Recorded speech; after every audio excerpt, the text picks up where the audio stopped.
हमसे उसको डर हो सकता है, पर उससे हमको डर नहीं है, इस बात के भी कीजिएगा। दीवान का बहुत बड़ा बड़ा तूफान देख के यहाँ आए। हम बोले कि अगर आपको डर का भावना होता तो आपका घर जिससे हम लड़ाई लड़ रहे हैं उसका घर आपसे कम से कम 20 किलोमीटर की दूरी पर है और मेरा घर 300 फीट की दूरी पर है, तो सबसे पहले हमको डरना चाहिए, क्योंकि उसका घर 300 फीट की दूरी पर है। तो अगर हम सबसे पहले पहली बात है कि जब बेलागंज का जब नाम आया चुनाव लड़ने के लिए सबसे मेरे पिताजी का बहुत पूर्व से इच्छा रहा कि हम बेलागंज से चुनाव लड़ें, पर लेकिन हमारे पिताजी जिंदा जिंदगी में इस सपना को साकार नहीं कर पाए और तमाम बेलागंज के उस समय नगर प्रखंड मुफस्सिल का हुआ करता था, जहां से मेरे पिताजी मुफस्सिल 2005 के चुनाव लड़े थे। जो आपका एक भाग उस समय बेला का एक भाग ये कटा हुआ था, ये परिसीमन के बाद जुटा है नगर प्रखंड। उस समय भी मेरे पिताजी को बहुत ढेर सारा प्यार दे के नगर प्रखंड जो आपका 16 पंचायत जो नगर प्रखंड में है, वो हमारे पिताजी को निर्दलीय बहुत वोट और बहुत सम्मान देने का काम किया था। बेलागंज का चुनाव लड़ने में एक बहुत बड़ा लोग चुनौती समझता है। आदमी ये सोचता है कि भाई चुनाव में आवेंगे, बहुत मजबूत अगला आदमी है, पार न लगे देगा, ये ना होगा वो ना होगा।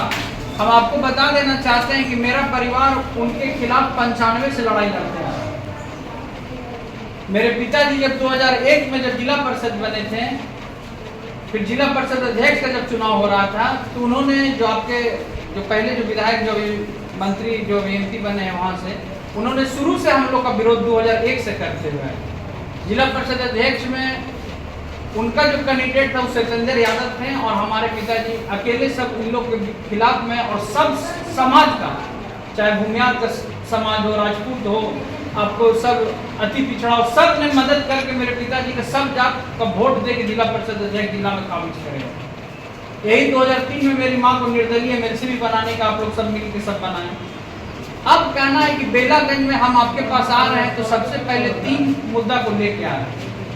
हम बेलागंज के आज 3 महीना पहले से हर गांव लगभग जहाँ जहाँ न्योता हुआ, कोई प्रोसेसिया हुआ, सब जगह अपना दुख संवेदना खुशी में भी लोगों के घर पहुँचे। हर जगह ये देखें कि सबसे खराब स्थिति का रोड, पानी का समस्या, नाली गली, अभी भी ऐसा गांव हमको देखने को मिला जहाँ पर जैसे कि आपको कुजापी के बगल में एक गांव था, वहाँ पर अभी भी जाने के लिए रोड नहीं है, लोग पैदल जा रहे हैं।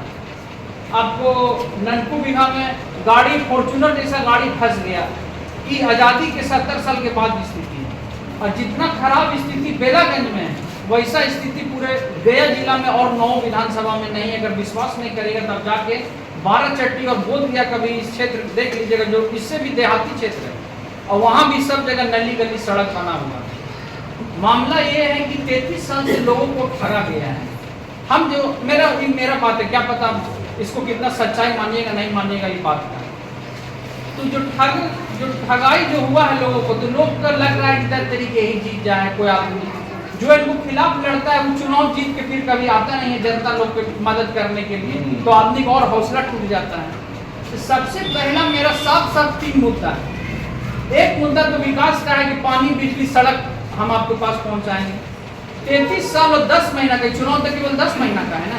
अगर हम झूठ बोल के अगर आपसे वोट ले लेंगे तो 10 महीना गुजरने में समय लगेगा।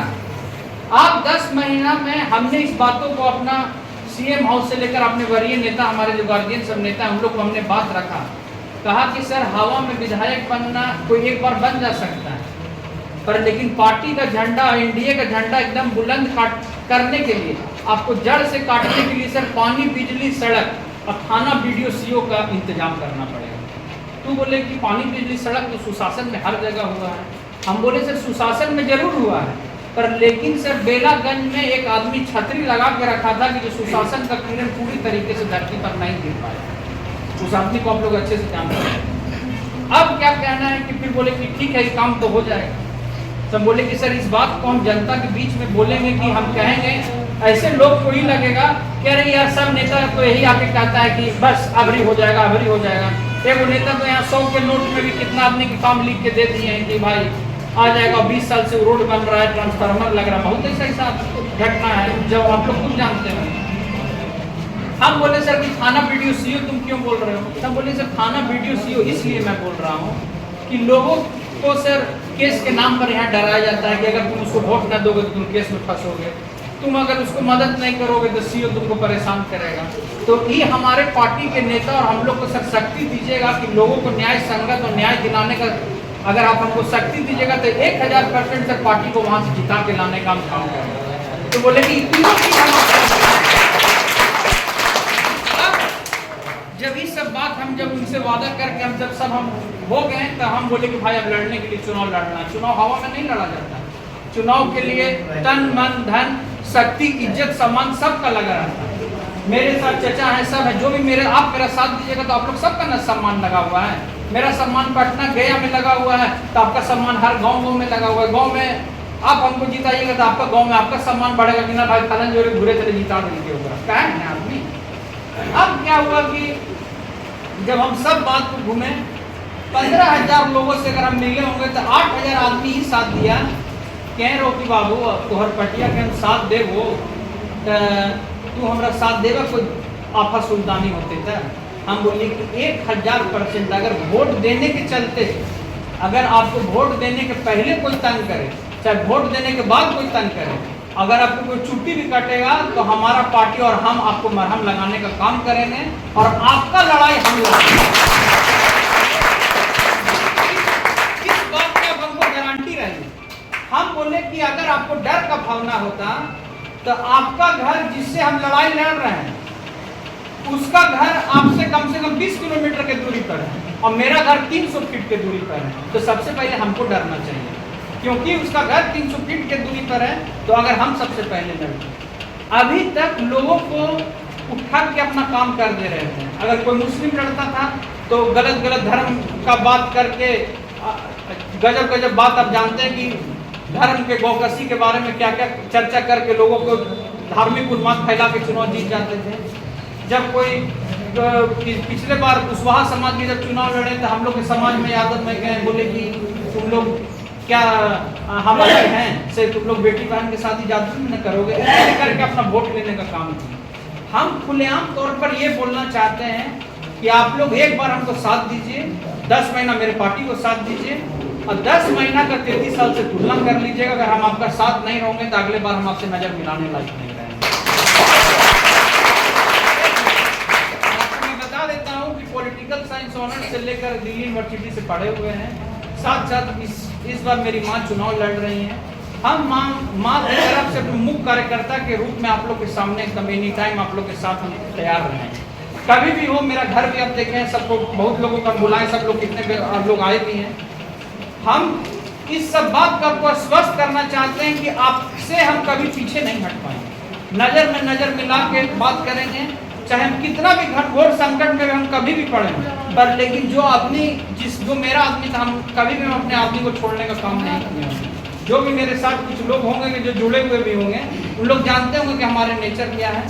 और आपको मैं ये बात पूरी तरीके से बता देता हूँ कि जात पात सब धर्म से उठकर हम लोग एक भाईचारा के रूप में और चचा लोग के सबके मार्गदर्शन में, जो चचा बात अभी बोले योजनाबद्ध से, तो ये बात 1000% मान लीजिए कि योजना बना के जो भूमिका में अपने भतीजे को, अपने भाई को, अपने बेटा को रूप में आप हमको इस्तेमाल करना चाहिएगा, उस योजना का हिस्सा बन के हम काम करेंगे। पूरी तरीके से ये स्वस्थ हो जाइए कि आपको हम साथ देंगे और नली गली बिजली सड़क हम बनवाने का जो नहीं बनाए 33 साल में 10 महीना में उसको पास करवा के उसको धरती पर उतारने का काम करेंगे। और ये हम अपनी ताकत पर नहीं बोल रहे हैं, ये ताकत हम नीतीश कुमार और नरेंद्र मोदी जी की ताकत पर कह रहे हैं, क्योंकि ये दोनों